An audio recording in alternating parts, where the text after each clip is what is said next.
ready, and Billy will start the clock. Good morning, Ms. Carpinelli and fellow classmates. I never thought I'd be here at a private school. The friends I had in high school all achieved 3.6 and 4.0 GPAs. They didn't study, they didn't participate in class, and sometimes slept. For 3 years of high school, my perspective was the result one achieves from not trying and staying within their comfort zone represents their true ability. For 3 years, this was my perspective. During my senior year of high school, I had to move to New York because of my mom's military obligations. The scene in New York was totally different. I had the same high-achieving friends, but they never left the reach of their books. They always studied, they always participated in class, and they never slept in class. This made me wonder if I should accept my athletic scholarship to Hofstra University for track and field. Then I started to look at the SAT and the ACT scores, and as well as the GPAs.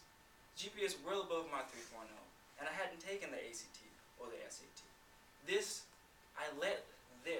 Me not taking the SAT or ACT, and my 3.0 GPA stopped me from entering Hofstra or any college for that matter.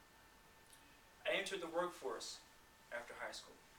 I worked at a wing zone, which is like a wing place, and I worked at Applebee's as a line cook. The people were great, and the management were thoughtful and caring, but I didn't feel like the amount of work I put in and the amount of money I got was equal, and I felt like I was going nowhere.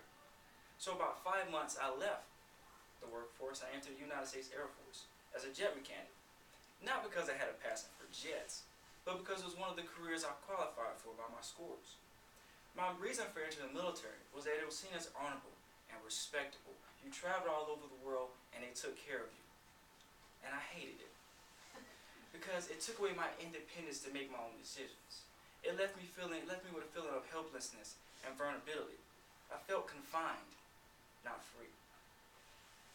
After 2 years of being in the military, I got an honorable discharge, and I entered college, the same institution I feared 2 years ago. But this time, I committed myself to college, and I considered every class as a threat to my success and my future. I threw out fear and replaced it with positive thoughts and positive outcomes only. I embraced leaving my comfort zones, thinking of a new great experience. I resumed my New York friends with work ethic, and I resumed my Georgia friends with the occasional non-participation in class. However, my GPA resembled both. I was happy. I started to become interested in scholarships and grants and honor societies. I started to see the benefits of optimism, hard work, and dedication without fear.